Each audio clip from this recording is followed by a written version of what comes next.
நந்தன் திரை விமர்சனம். சசிகுமார், பாலாஜி சக்திவேல், சமுத்திரக்கனி மற்றும் பலர் நடித்திருக்கும் நந்தன் படம் பெரும் எதிர்பார்ப்புக்கிடையே ரிலீஸ் ஆகி இருக்கிறது. வணங்கான்குடி ஊரில் பிரசிடென்ட் பதவிக்கான எலெக்ஷன் வருகிறது.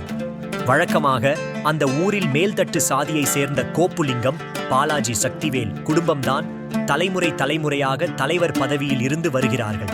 தலைவர் பதவியை தனக்கான மரியாதையாகவும் பார்க்கும் பாலாஜி சக்திவேல் தன்னை எதிர்த்து யாரும் தலைவராக வரக்கூடாது என்பதில் தெளிவாக இருக்கிறார். அப்படியே யாராவது எதிர்த்து வந்தாலும் அவங்க கூட டீல் பேசுவது, அதற்கும் மீறி நடந்தால் கொலை என எந்த எல்லைக்கும் போகக்கூடிய சாதி வெறி, பதவி மோகம் கொண்டவராக இருக்கிறார். இந்த சமயத்தில் அந்த ஊரை ரிசர்வ்டாக அறிவிக்கிறார்கள்.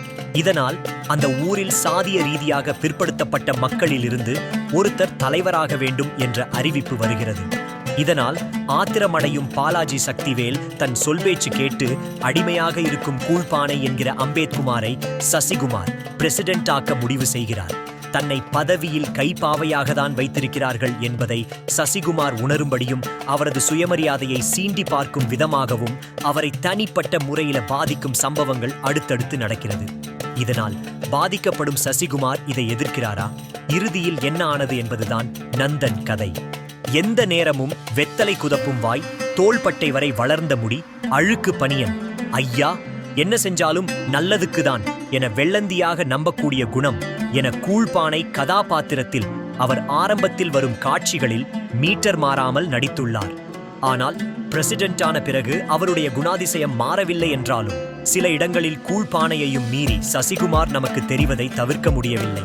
சாதி ஆணவத்தை சுமந்து திரியும் கதாபாத்திரத்தில் சரியாக பொருந்தி போயிருக்கிறார் இயக்குனர் நடிகர் பாலாஜி சக்திவேல். சசிகுமார் கதாபாத்திரத்தை காலி பண்ண அவர் செய்யும் சில விஷயங்கள் ஊர் மக்களை அரவணைக்கும்படி காட்டிவிட்டு அவர்களை அடிமையாக வைத்திருப்பது, சொந்தக்காரர்களிடம் சாதி திமிர் காட்டுவது, அரசியல் சாணக்கியன் என சுற்றியிருப்பவர்கள் சொல்லும் போதெல்லாம் அவர் முகத்தில் தெரியும் மிடுக்கு என இந்த கேரக்டரை சிறப்பாக கையாண்டு உள்ளார். சசிகுமார் மனைவியாக வரும் செல்வி பிக் பாஸ் புகழ் ஸ்ருதி பெரியசாமி. நடிப்பில் இன்னும் போக வேண்டிய தூரம் நிறையவே இருக்கிறது. சமுத்திரக்கனிக்கு கிளைமாக்ஸில் வந்து போகக்கூடிய முருகன் எனும் பிடியோ கதாபாத்திரம், அதை சிறப்பாக நடித்திருக்கிறார். சாதிய ரீதியா ஒடுக்கப்பட்ட மக்கள் அதிகாரத்துக்கு வந்தால் தங்களுடைய மக்களுக்கு நல்லது செய்ய முடியும் என நம்புகிறார்கள்.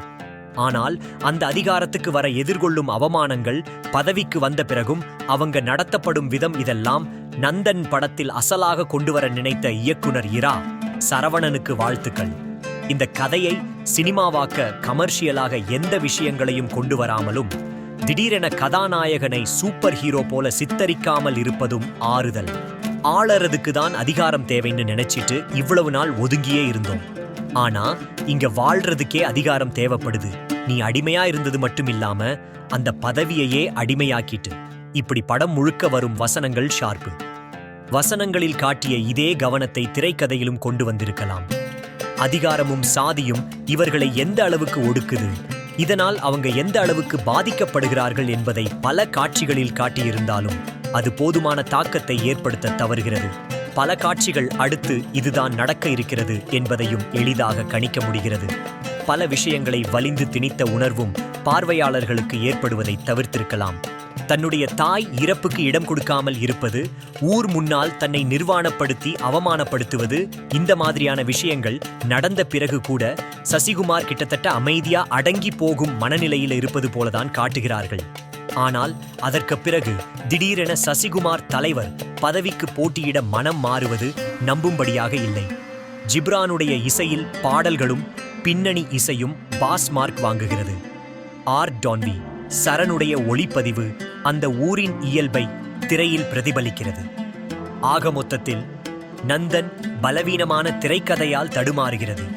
இந்த பதிவு உங்களுக்கு பிடிச்சிருந்தா மறக்காம சப்ஸ்கிரைப் பண்ணுங்க. நன்றி.